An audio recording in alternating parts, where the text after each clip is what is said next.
안녕하십니까. 국어의 정수입니다. 자, 이번 시간에는 수특 2023년도, 그러니까 2024년도 대학 수학 능력 시험 대비 수특 교과서 개념 학습 중에 처음 부분이에요. 그러니까 우리가 이제 여기서 보면 이제 독서의 본질, 네. 그래서 이제 지문을 한번 보도록 하겠습니다. 일단은 여기 뭐 나와 있는 이런 개념들은 읽어 보시면 됩니다. 이거는 이제 학교 교과서에 있는 내용들이 정리가 되어 있는 거고, 사실 수능에서는 그렇게 중요하진 않아요. 이걸 읽는다고 해서 뭐 문제를 맞출 수 있는 건 아니기 때문에. 자, 그러면은 본문으로 갈 건데, 이제 본문을 보시면 무엇을 우리가 파악을 해야 되느냐라는 거를 초점을 잡고 들어가야 돼요. 그러려면 먼저 문제부터 보고 들어가는 것이 좋습니다. 왜? 출제자의 의도를 파악하는 것이 중요하니까요. 그래서 출제자가 물어보는 것에 대한 답만 찾아주면 됩니다. 우리는. 그죠? 자, 문제를 한번 볼까요? 자, 윗글을 읽고 순서를 보여주네. 윗글을 먼저 읽으라고 했어요. 보기에 탐구 계획을 세운 학생의 생각. 적절하지 않은 것 이렇게 있습니다. 자, 그러면 보기에서 뭐라 학생이 이야기할 거고 1번부터 5번 선택지가 나올 건데 여기서 중요한 건 무엇이냐면 윗글을 읽고 가라 했으니까 윗글이 근거가 된다는 거예요. 그렇죠? 이 안에 근거가 있다.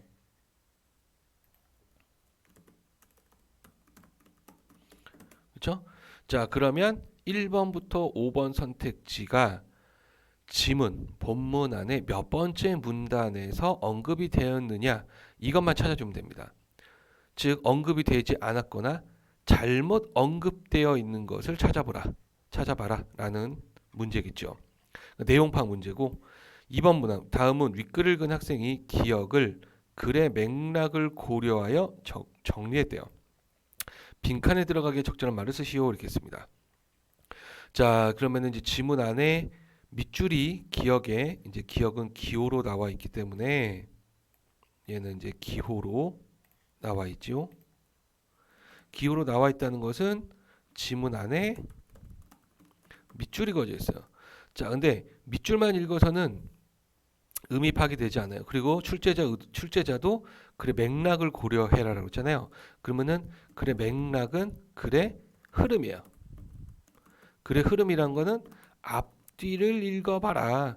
즉 밑줄 친 기억과 관련된 정보가 앞 또는 뒤에 나와 있다. 그래서 앞뒤를 읽어봐라. 그럼 우리는 뭐예요? 기억이 어디에 있는지 빨리 파악을 해야 돼. 그렇죠? 기억. 아, 그러면은 얘에 대해서 설명을 할 거고, 그렇죠? 얘에 대해서 설명을 할 거고, 이거에 대한 설명은 어디 있겠어요? 이 앞부분에 있을 것이다. 그렇죠? 그래서 요 문단을 우리가 잘 읽어봐야 한다. 자, 그러면 이제 우리가 출제자 의도를 파악을 했습니다. 그렇죠? 그러면 이제 하나씩 정리를 해가면서 보도록 합시다. 첫 번째 문단 한번 봅시다. 자, 주작에서는 인간과 사회와 자연을 통일적으로 이해하고자 하였기 때문에 인간 사회 운영 원리인 도리와 자연법칙의 물리는 다르게 파악되는 것이 아니었다. 자, 일단 문장 이렇게 두 개가 끊겨요. 서술어가 여기 하나 한번 나오죠. 자, 그리고 읽어보니까 이제 주자학에 대해서 설명을 할 겁니다. 자, 핵심 키워드니까 네모 쳐놓고요. 뭐예요? 인간, 사회, 자연을 통일적으로 이해하고자 했다는 거야. 하나란 얘기입니다. 그래서 인간 사회 운영 원리인 도리라는 또 개념을 던져줬죠. 그리고 자연 법칙인 물리라는 것이 있어요. 이것이 다르게 파악되는 것이 아니었다. 그러니까 다른 것이 아니다. 아니었다는 거 이렇게 아니다. 그렇죠? 다르지 않다. 같다라는 거예요. 자, 이와 같은 관점은 군신간의 의리를 비롯한 삼강오륜 등 인간사회 운영 원리를 자연적인 것으로 바라보는 주작에 대해서 찾아볼 수 있으며 여기서 이제 한번 끊기죠. 자, 지금 뭐예요? 인간사회 운영 원리, 즉 도리를 자연적인 것으로 본다는 거예요. 즉 자연법칙 물리 같다로 했죠. 주작의 태도라는 거죠. 이러한 인식은 조선으로 이어졌다. 자, 그러면 첫 번째 문단에서 하고자 하는 얘기가 무엇이냐 머릿속에 정리를 하고 가야 되겠죠. 그렇죠? 자, 그래서 주작이고 통일적으로 이해한다. 그리고 도리와 물리는 같다. 즉 도리와 물리가 또 같다. 주작의 태도다. 간단하죠. 그렇죠? 두 번째 문단으로 한번 가볼까요? 자, 주작에서 경물 취지는 학문과 수행의 근거가 되었는데, 자 여기서 정보 하나 첫 번째 나왔어요. 경물 취지, 그렇죠? 큰 따옴표 되어 있고 핵심합니다. 학문과 수양의 근거다, 그렇죠? 자 여기에서 이제 물은 경물 취지에서 이제 물이라고 하는 거 역시 키워드가 되겠네. 대상적 존재를 의미한다. 그런데 자 조심해야 되는 거 그런데요. 왜? 앞부분이 중요한 것이 아니라 뒷부분이 중요한 거야. 주작에서 물을 행위적 사실을 뜻하는 사와 같은 의미로 사용했다. 사와 같은 의미인데 사의 개념 뭐요? 행위적 사실이다.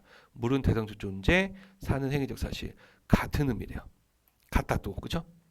이것은 물리와 사리가 같다라는 거야. 물리와 사리가 같다. 물리의 물리, 사리는 사, 그죠?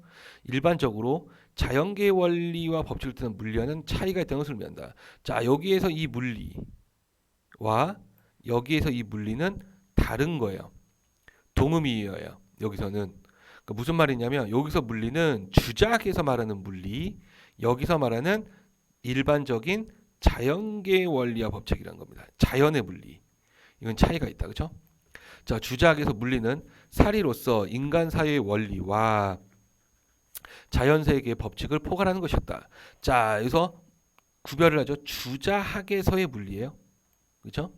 그래서 사리다. 여기서 사리가 같다라고 했죠. 사리로서 인간 사회의 원리, 즉 물리죠. 아니 도리. 그렇죠? 도리와 자연 법칙, 자연 세계 법칙, 즉 물리. 그렇죠? 포괄하는 것이다. 그렇죠? 자, 여기서 말하는 이 자연 법칙의 물리는 요 위에 거 물리네. 그렇죠? 자, 따라서 치지의 지는 치지의 지. 따라서 결론 도출을 하고요. 요 뒷부분이 또 중요한 거지. 자연과학적 지식만이 아니라 윤리적인 규범 등 인간 사회의 운영 원리를 안다라는 거예요. 요 치지 요 지자가 알다 지자요. 즉 뭐요? 자연과학적인 지식 그리고 인간 사회 운영 원리. 자, 요컨대 다시 한번 요약 정리해 줍니다.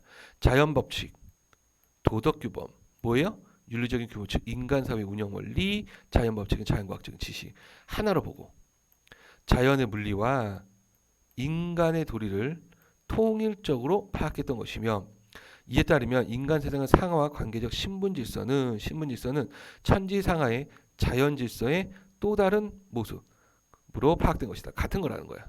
그렇죠? 자, 두 번째 문단에서도 여러 가지 이야기를 했어요. 좀 경물치지, 그다음 물, 사, 지 이런 것들 설명을 했습니다. 그런데 머릿속에 간단하게 정리를 해보면 물은 사와 같은 의미다. 물리와 사리가 같다. 그렇죠? 그래서 지는 자연과학 지식, 윤리적인 부분, 사회 운영 원리를 안다. 그래서 역시 같다. 계속 같다라는 거야. 인간 사회와 자연을 같이 봤다. 그렇죠? 세 번째 문단으로 넘어갑시다. 자, 이와 같이 인간 사회 원리와 자연 법칙, 인간 사회 원리, 자연 법칙 통일된 것을 바람으로써 객관적 대상물로서의 자연을 제대로 인식하는데 제한적이었던 주작적 자연관이 있습니다. 그렇죠? 이것의 한계겠죠. 뭐예요? 제대로 인식하는데 제한인. 이거를 뛰어넘기 위해서는 도리로부터 물리의 해방, 인간학으로부터 자연학의 자립화가 선행되어야 된다는 거야. 자, 조선 후기 시기가 나왔고 자연인식의 변화, 이른바 실학적 자연인식의 등장은 실학이 등장한 거죠. 이런 점에서 의의를 짓는다. 정제두는 자, 인물 나왔습니다. 동그랗게 표시할게요. 그렇죠? 핵심. 그럼 주장하는 바를 우리가 잘 봐야 되겠지. 인간 사회 운영 원리와 자연 법칙을 각각 생이지지라는 선천적 지식, 하기지지, 바로 후천적 지식이다라는 거죠. 그러니까 생이지는 태어나면서 알고 있는 거, 하기지는 배워서 알게 되는 거. 이렇게. 자, 그래서 선천적 지식은 이미 갖고 있는 지식, 후천적 지식은 학문, 그죠? 경험을 통해서 습득된 지식을 이야기를 한다. 이거를 구분했다는 거야. 자, 그 다음에 이익이라는 분, 이분도 매우 중요한 분이죠. 자연을 인간 사회와 관계없이 내재적인 법칙에 따라 운행하는 흡수다. 그래서 자연은 인간 사회와 관계없다는 거야. 그렇죠? 그래서 내재적인 법칙이 있고 이것에 따라 운행을 한다. 다르다라는 겁니다. 인간과 자연은. 그죠? 또한 정약용은 또 매우 중요하신 또 분이죠. 우주 만물의 동일성을 부정하고 이제 동일성을 부정했다. 같지 않다. 뭐가 같다 그랬어요? 여기서 주자학에서는 같다라고 하는데 같지 않아. 그래서 자연 세계와 인간 사이를 분리했다라는 거. 그리고 인간 사이와 관련된 모든 기와 상징은 인간의 영역에 속하는 것이지 자연의 영역이 아니라고 하면서 인간학과 자연학을 구분했다는 거. 즉 다시 한번 정리해 줍니다. 정약용에게는 물리라는 것은 자연물의 속성, 기술의 원리, 자연 법칙 이런 등등을 뜻하는 것이다.